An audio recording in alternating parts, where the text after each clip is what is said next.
नए साल के साथ ही अलग अलग स्कूलों में नए सत्र की भी शुरुआत होनी है। तो जब नए सत्र की शुरुआत होती है तो हर पेरेंट्स की परेशानी होती है कि वो ये सोचते हैं कि अपने बच्चों का किस स्कूल में एडमिशन कराएं, किसी स्कूल में बेहतर सुविधाएं मिलेगी। तो ऐसे में अभी हम मौजूद हैं Saint Michael Anglo Indian school में। आप देख सकते हैं हमारे पीछे जितने बच्चे ये स्कूल में मौजूद हैं और ये खेल रहे हैं। तो इस स्कूल के बारे में हम आपको तमाम चीज़ें बताएंगे कि इस स्कूल का इंफ्रास्ट्रक्चर कैसा है, इस स्कूल में क्या कुछ खास है, क्या स्पेसिफिकेशन है, लेबोरेटरी है कि नहीं, कंप्यूटर लैब है कि नहीं, हॉस्टल की क्या कुछ सुविधाएं हैं, वो हर चीज़ हम आपको इस स्कूल के बारे में दिखाएंगे। तो बने रहे हमारे साथ, हम टीचर से बात करते हैं और फिर आपको हर चीज़ बताते हैं।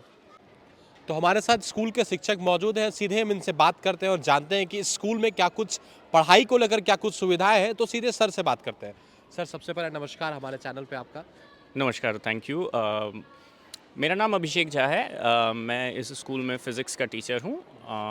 आपने अभी बात की कि हमारे स्कूल में पढ़ाई कैसे होती है, तो as you can see about the infrastructure itself tells you कि हमारे यहाँ पे पढ़ाई का वातावरण कैसा है। आपको बैकग्राउंड में कोई भी आवाज़ नहीं आ रही है, आपको कुछ भी ये ऐसा डिस्टर्बेंस यहाँ पर नहीं दिख रहा। जो एम्बियंस आपको दिख रहा है वो खुशनुमा है। बच्चों को पढ़ाई के लिए यहाँ पर प्रेरित किया जाता है। इसके साथ ही यहाँ पर बच्चों को जेई और नीट की तैयारी करवाई जाती है।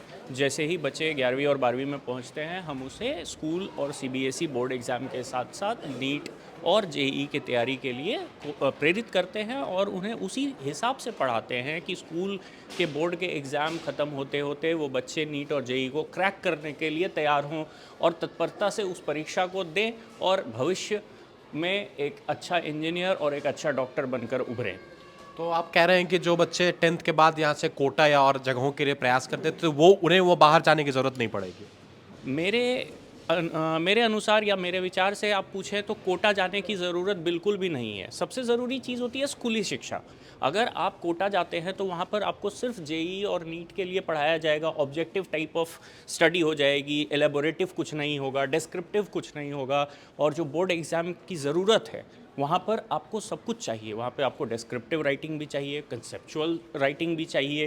तो सिर्फ ऑब्जेक्टिव पढ़ के कोई फ़ायदा नहीं होगा। स्कूली शिक्षा बहुत ज़रूरी है। ऐसा कई बार देखा गया है कि जो बच्चे नीट और जेई का एग्ज़ाम क्वालिफाई भी कर लेते हैं, किसी प्रकार से 12वीं में उनके मार्क्स कम रह जाते हैं, जो कि बहुत दुखद बात है। तो इसलिए स्कूली शिक्षा तो ज़रूरी है ही, और हम उसी स्कूली शिक्षा के बीच बच्चों को नीट और जेई के कोचिंग तो नहीं कहेंगे, मतलब हम उन्हें जेई और नीट के तरफ रुझान उनका बढ़ा देते हैं। हम उन्हें उसी प्रकार से पढ़ाते हैं कि उनकी जेई और नीट की परीक्षा भी सफल हो।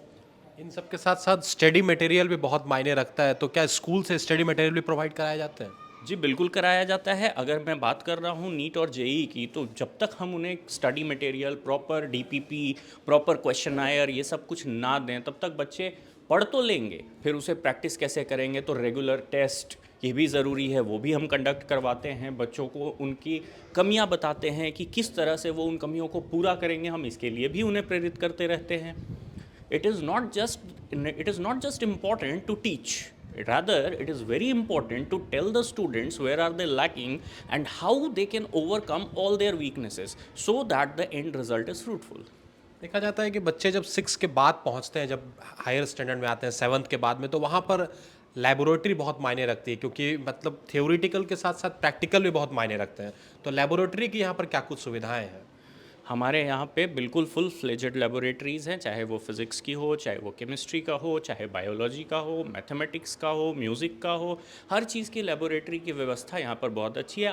हम आपको आगे दिखाएंगे कि किस तरह से बच्चे अपने से, शिक्षक के सहयोग से चीज़ों को देखते हैं, करते हैं और तब सीखते हैं। आपने बिल्कुल सही कहा, बिना किए, बिना प्रौद्योगिकी के कुछ नहीं हो सकता। बिना प्रैक्टिकल एप्लीकेशन के कुछ नहीं हो सकता। अगर मैं सिर्फ बात कह दूं कि कोई वस्तु नीचे गिरती है और वो ग्रेविटी है, और जब तक वो गिरा के उन्होंने नहीं देखा है तब तक वो नहीं सीख सकते हैं। इसलिए हम भी कोशिश करते हैं कि बच्चों को लेबोरेटरी में भी लेकर जाएं, उन्हें वो चीज़ों को दिखाएं कि जो किताबों में लिखी बातें हैं वो कितने हद तक प्रैक्टिकल हैं। तो इससे बच्चों का जो मानसिक विकास है वो इसी प्रकार होता है कि वो हमेशा के लिए उनके दिलो दिमाग पर छा जाता है। वो कभी उस चीज़ को भूलते नहीं हैं। हम लोग कई बार पढ़ाई हुई बातों को भूल सकते हैं, लेकिन देखी हुई बातों को, की हुई बातों को कभी नहीं भूलते। ऐसा ही बच्चों के साथ है। स्कूल के इंफ्रास्ट्रक्चर के बाद अब आपको क्लास की ओर ले चलते हैं और क्लास में अभी हमारे साथ हिंदी के शिक्षक मौजूद हैं यहाँ पर।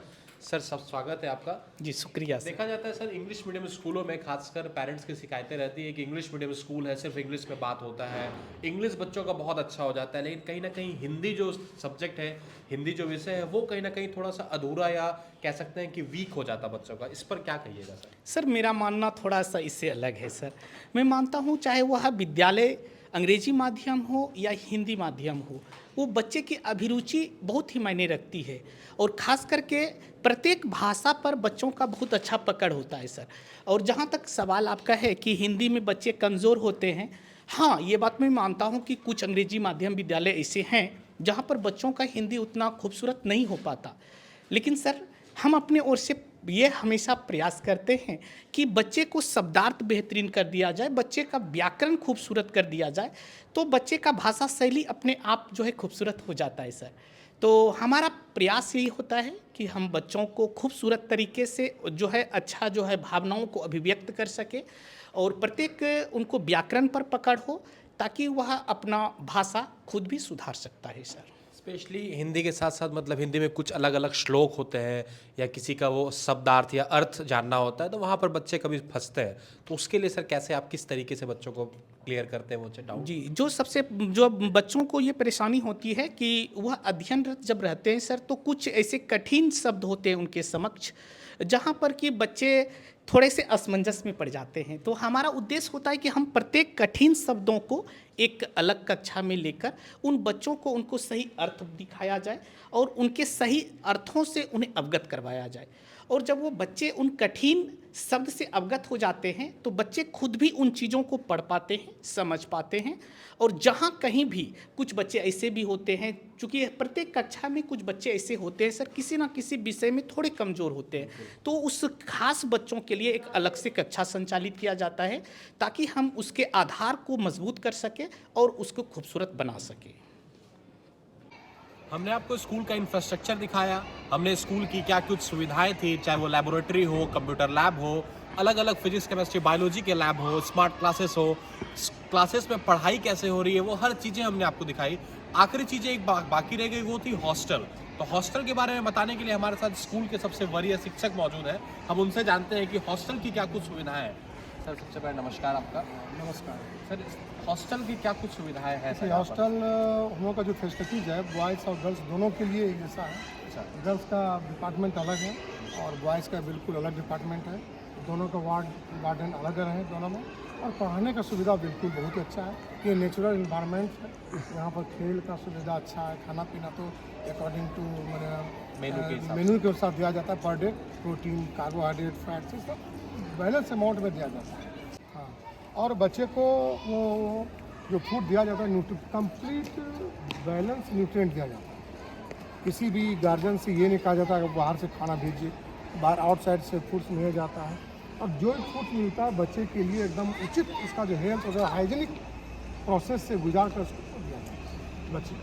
सर बच्चे अपने पेरेंट्स को छोड़कर स्कूल में आते हैं, तो कहीं ना कहीं आप लोगों की भी ये जिम्मेदारी बनती है कि बच्चों को वो इन्वायरमेंट दें, वो डाइट दें कि बच्चे बस ये शिकायतें ना करें या बच्चे को वो उसका मन बना रहे स्कूल को लेकर। तो इसके लिए क्या कुछ करते हैं? हाँ, बच्चे जब हमारे आते हैं तो शुरुआत में तो स्वाभाविक है, अपने माँ से पिता से छोड़ के आते हैं तो उनको कुछ गम होता है, लेकिन जब यहाँ आते हैं तो ऐसा ऐसा टीचर है यहाँ जो कि उनको माता पिता से बढ़कर प्यार देता है। और फिर एक बार जब आता है ना, फिर वो जाना नहीं चाहता, वो फिर अपना घर लौट के नहीं आता। जल्दी से बच्चा जब जाने लगते हैं यहाँ तो रोने लगता है कि हमको यहीं मन लगता है ज़्यादा।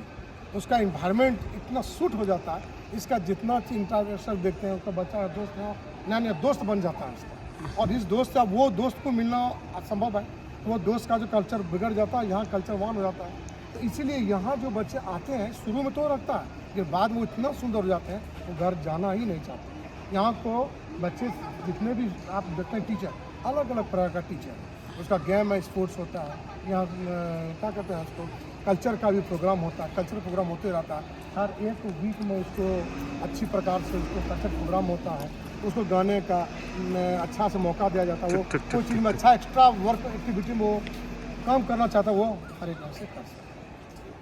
तो आपने स्कूल की हर एक सुविधाओं के बारे में जाना, अगले वीडियो में मैं आपको स्कूल की और अदर करिकुलर एक्टिविटीज़ में क्या कुछ इंक्लूडेड है यहाँ पर, स्पोर्ट्स, योगा, म्यूजिक, वो हर चीज़ों के बारे में बताएंगे। तब तक बने रहे हमारे साथ और देखते रहे जिला टॉप। धन्यवाद।